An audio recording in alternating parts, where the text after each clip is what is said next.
Hi everyone, this is Lien and welcome back to the Rachelle Anne Miller YouTube channel. Today I'm sharing my sneak peek from the new release that will be happening on the 17th of March. I'm featuring today the Easter eggs digital stamp. That's the one that you will see here in the no line coloring version. And I also got this sentiment from the Easter Friends digital stamp set. Now, as I said, I printed the image out using the no-line version. Now, from the past, I know that whenever I am doing no-line coloring with Copic markers, that it might be really difficult in the end to add the eyes once you have layered your markers on top of the image. So that's why I started by adding the eyes and the mouth of the bunny using the Copic multiliner that I have. Next up, time to color. As I said, I'm using my Copic markers. And the little confession that I have to make is that I am not used of making Easter cards. So this card really came together really organic. I decided upon placement of my images and the sentiment. And then truly I had no idea how to tackle this card. As I am not used of coloring eggs, I decided to start with that, but you will see later on that I completely changed the eggs that I colored right here. I wanted to have some sort of shadowing, so I started with E43 and then E41. I have my colorless blender to blend it out into the white area. And I thought that this was going to be it. And then I started coloring the images and I thought, well, my eggs are way too pale. So that I will change later on. This will not be the finished eggs. But first the bunny. For the bunny, I decided to use a really soft Copic color combination. It's a combination that I use all the time whenever I need a really light brown color combination. It works all the time. I just truly love this combination. But speaking about combinations, if you're curious to see which markers I use for which part, I have them all listed in the description box here. I try to do that every time when I'm posting a card here. And if you forget about that, then there is also a blog post. I have my personal blog where I'm listing all of the marker combinations every time again and again. Just easy reference whenever you don't want to rewatch the video, you can check that out and just take those markers that you might have. Okay, so as I said, cute bunny, light colors, that's the way I work. I also have this thing that whenever I have a bigger animal and a smaller one, then normally I use a really light color for the smaller one and then the bigger one is a bit darker. I don't know why, but I tend to do that whenever I have a mama bear, for example, and a baby bear. I will put a bit of a darker color on the mama bear and a lighter color on the baby bear. It's something that I do. So, coloring. I color from darkest marker towards my lightest and I just keep going back and forth until I like the blend. So on this paper, Translucite Perfect Coloring paper, I tend to need at least 2 layers. Now that doesn't always work, it's not always enough, and then I just keep going. And whenever you have the idea that your paper is getting oversaturated, there is always an option to wait and let your paper rest a bit so that it can handle again the markers. Or if you're like me, you can also use your heat gun and speed that process up and then continue with coloring. Just a tip. Now for the coloring, the other elements of the card, I decided to reuse my markers or my combinations as much as possible. These two chicks will have exactly the same yellow combination, so I will only show you one to not have a crazy long video. I know there is already a lot of coloring in this one, so I thought that showing it once was well, it was enough. So the other one is exactly the same. Then the yellow on the flowers will also be with the markers of this combination. I'm not going to add anything more. I like to keep my cards clean and simple. Now, if you have one image, that's something that you can really easily achieve. But whenever I'm using more images, like in this case, this digital stamp is gorgeous with the 3 images. I tend to try to reuse marker combinations as much as possible to keep it simple in that way. Now, something that you can definitely do if you like this digital stamp and you purchase it, you can always also just snip out one of the images, enlarge it, and really feature that one image on top of your card. I think that could be really cute as well. So you just snip one out, you enlarge, and you color. Depending on which programs you use, that will be easy or a bit finicking. But it's definitely an option, and I think that's also a way to really stretch your digital stamps. So definitely consider it if you like just having one image and you're in love with this digital stamp as I am. So aside from the colors for the chicks and the bunny, I decided, as previously with the chicks, to use one color for all of the details. So I have my pink combination here, and I will use it all over. Sometimes I only need 2 markers of the 4 in total, sometimes I need 3 or 4, depending on the size of the element that I'm coloring, but I'm still using the same markers, the same combination, or the same order of combination. So that's what I'm doing here.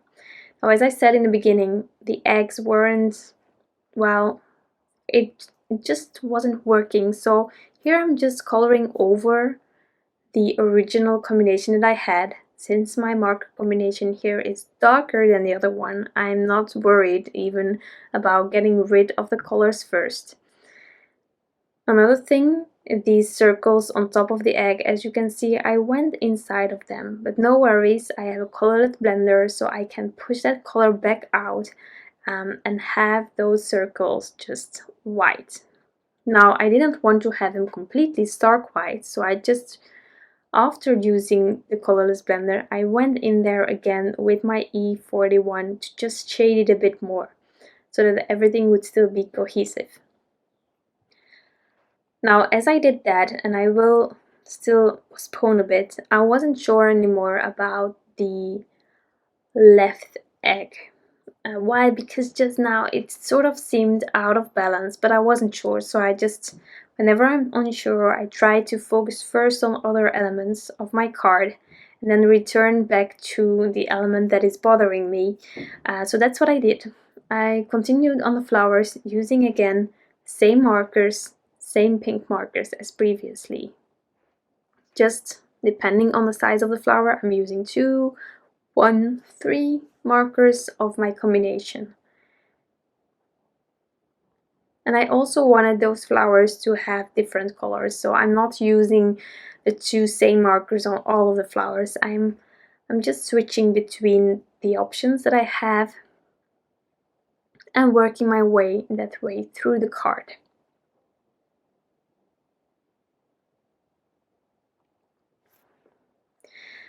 Now, I don't know about you, but something that I truly adore about Rachelle Anne Miller's designs are those swirly lines coming outside of those images, or for example the grass here, how there is that swirly line at the end of the grass.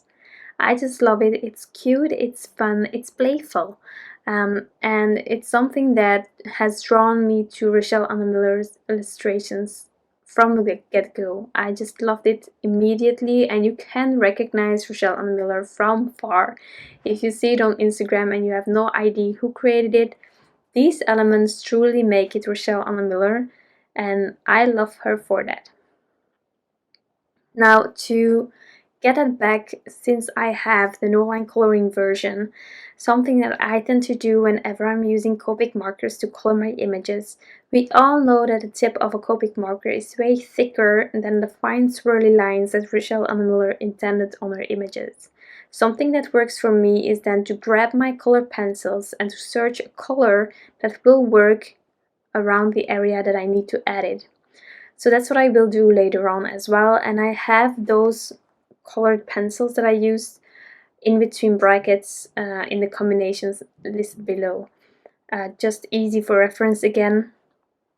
Here, as I said, there was something off balance, and so I decided to switch it up and add the pink and then the white on the other areas as well. So that's how this card completely changed towards my original idea in my head. As I said, I'm not experienced with Easter cards. I love making this card, and I love all of the new released images from Rachelle Anne Miller, but I must admit that at the start it was definitely also outside of my comfort zone, since this is not a theme that I normally tackle.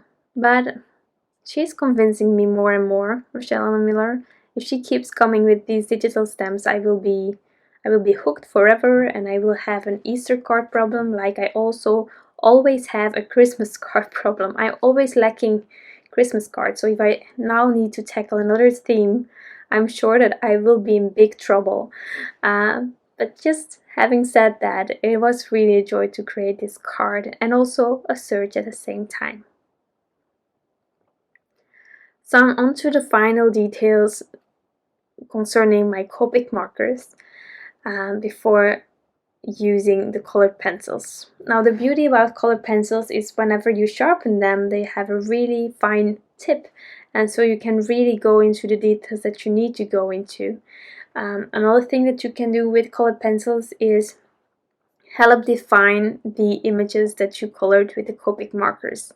It's not something that I do all the time. I think it's sort of a lazy part of me that is just thinking, no, you already color things.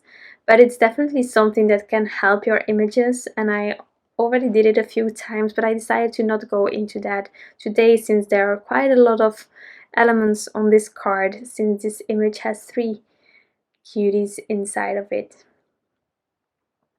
So again, also those colors I have listed in the description box down below, easy for reference.